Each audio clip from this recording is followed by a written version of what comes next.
최근 1, 2년 사이에 개헌가에서 아주 핫한 이슈가 있었습니다. 바로 의료 광고 문제인데요. 이 의료 광고 심으로 인해 골치 아픈 일들이 많이 있었습니다. 제가 최근에 이와 관련된 아주 중요한 강의를 듣고 왔습니다. 과거에 개원하셨고 현재는 서울 마포구 보건소장님으로 계신 오상철 소장님의 강의였는데요. 그 내용이 우리 개원을 준비하시거나 이제 막 개원하신 원장님들께 정말 도움이 될 수 있는 내용이어서 이건 반드시 공유해드려야겠다는 생각에 이렇게 카메라를 켰습니다.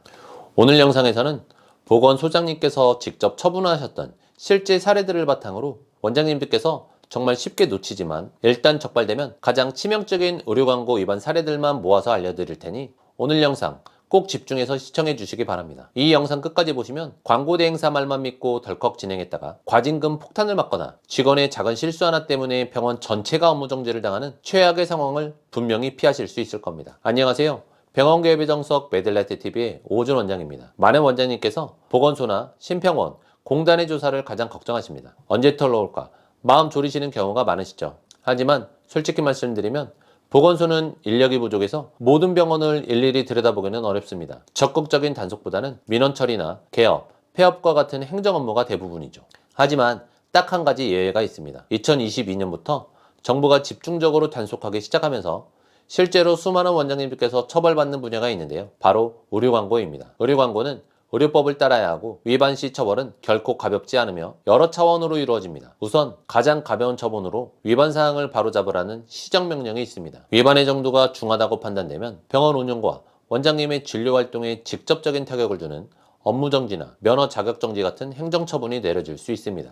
여기서 그치지 않고 사안의 중대성에 따라 경찰서에 고발되어 벌금형이나 징역형을 선고받는 형사처벌까지 함께 진행될 수 있습니다. 예를 들어 환자 유의 날선 행위는 의료법 제88조에 따라 3년 이하의 징역이나 3천만 원 이하의 벌금에 처해질 수 있습니다. 그런데 정말로 무서운 점은 따로 있습니다. 바로 양벌 규정입니다. 우리 병원 직원이 의료법을 위반하는 광고 활동을 했다면 그 행위를 한 직원뿐만 아니라 그를 고용한 사용자이자 관리 책임이 있는 원장님께서도 함께 처벌을 받게 됩니다. 과거에는 사용자의 과실 여부를 따지지 않고 처벌했으나 2009년 헌법재판소의 위헌 결정 이후 법이 개정되어 상당한 주의와 감독을 게을리하지 않은 경우에는 처벌을 면할 수 있게 되었습니다. 하지만 현실적으로 직원의 위법 행위에 대한 원장님의 관리 감독 책임을 입증하기가 매우 어려워 저는 그 내용을 몰랐습니다라는 항변은 거의 통하지 않습니다. 직원이 무심코 올린 블로그 게시물 하나가 원장님을 전과자로 만들 수 있다는 것을 반드시 명심하셔야 합니다. 자, 그렇다면 지금 바로 우리 병원의 상황을 점검해 보겠습니다. 혹시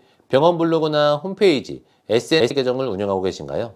우리 병원 블로그는 하루 방문자가 100명도 채 안 되는데 무슨 사전시무 대상이겠어? 라고 안일하게 생각하셨다면 지금 매우 위험한 상황이십니다. 의료 광고는 신문, 현수막, 전단지, 그리고 지하철이나 버스 내부 광고물 등 5개 광고물법에 따른 광고물 대부분이 사전시무 대상입니다. 특히 인터넷 매체의 경우 전년도 말 기준 직전 3개월간 일일 평균 이용자 수가 10만 명 이상인 인터넷 매체를 이용한 의료 광고는 반드시 사전시무를 거쳐야 합니다. 바로 이 지점에 결정적인 함정이 존재합니다. 우리 병원 자체 블로그나 인스타그램 계정의 하루 방문자 수가 100명이든 10명이든 그 블로그가 네이버나 다음과 같은 대형 포털에 개설되어 있거나 인스타그램, 페이스북, 유튜브와 같은 SNS 플랫폼을 사용한다면 문제의 성격이 달라집니다. 왜냐하면 심의 기준은 개별 계정의 방문자 수가 아니라 그 계정이 속한 플랫폼 자체의 일일 평균 이용자 수를 기준으로 하기 때문입니다. 네이버, 다음, 인스타그램 등은 모두 일일 평균 이용자 수가 10만 명을 압도적으로 초과하므로 사실상 이들 플랫폼에 개설된 모든 병원 블로그,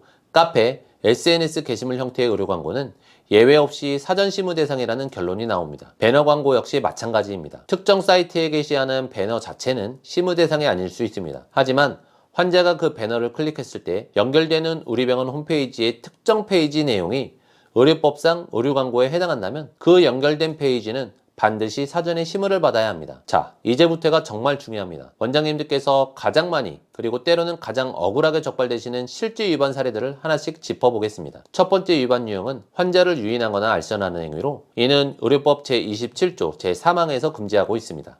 핵심 판단 기준은 환자에게 금품이나 비정상적인 할인을 제공하여 건전한 의료시장의 질서를 어지럽히는가입니다. 여기서 중요한 점은 제공되는 금품이나 할인액의 많고 적음이 아니라는 사실입니다. 상담만 받아도 장미꽃 한 송이 증정, 진료 후기 작성 시 커피 쿠폰 제공과 같은 행위들은 금액이 소액이라 할지라도 환자 유인행위로 간주되어 처벌받을 수 있습니다. 가장 흔하게 발생하는 위반 사례는 본인 부담금의 할인 및 면제입니다. 예를 들어 비급여 주사 비용이 총 10만 1,500원인데 계산상의 편의나 환자에 대한 호의로 원장님께서 10만 원만 내라고 하십니다라고 하는 순간 본인 부담금 1,500원을 할인해 준 것이 되어 명백한 불법 행위가 됩니다. 이를 합법적으로 피하시려면 애초에 비급여 항목의 수가를 9만 원에서 10만 원 사이와 같이 범위로 설정해 신고하는 것이 안전한 방법입니다. 그렇다면 비급여 항목 자체에 대한 할인 이벤트는 어떨까요? 이는 조건부로 허용됩니다. 예를 들어 2025학년도 수능 응시 수험생 대상 2026년 2월까지 쌍꺼풀 수술 49% 할인과 같이 특정 대상, 명확한 기간,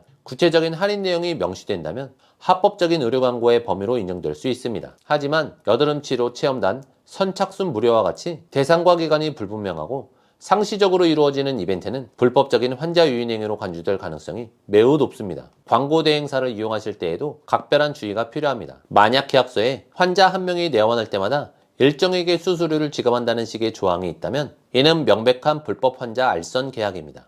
반드시 계약서의 세부 내용을 꼼꼼하게 확인하셔야 합니다. 두 번째 위반 유형은 치료 경험담이나 전후 사진을 이용한 광고로 의료법 제56조 제2항 제2호와 관련이 깊습니다. 환자의 긍정적인 치료 후기는 가장 효과적인 광고 수단이지만 동시에 가장 엄격하게 규제되는 항목이기도 합니다. 환자의 치료 경험담 즉 후기는 원칙적으로 불특정 다수에게 공개되어서는 안 됩니다. 우리 병원 홈페이지에 후기 게시판을 운영하려면 몇 가지 필수 조건을 모두 충족해야만 합니다. 첫째, 게시물을 열람하기 위해서는 반드시 회원으로 로그인하는 절차를 거쳐야 합니다. 둘째, 후기는 커피 쿠폰이나 시술비 할인과 같은 어떠한 경제적 대가도 없이 환자 본인이 순수하게 자발적으로 작성한 것이어야만 합니다. 셋째, 긍정적인 치료 효과뿐만 아니라 해당 시술로 인해 발생 가능한 일반적인 부작용이나 주의사항 또한 반드시 균형 있게 함께 기재해야 합니다. 치료 전후 비교 사진의 경우에는 이보다 훨씬 더 까다로운 기준이 적용됩니다. 앞서 언급된 세 가지 조건은 기본이며 추가로 사진 속 인물, 조명, 촬영 각도, 배경 등이 모두 동일한 조건에서 촬영되었음이 명확해야 합니다. 그리고 시술 일주, 한 달 후와 같이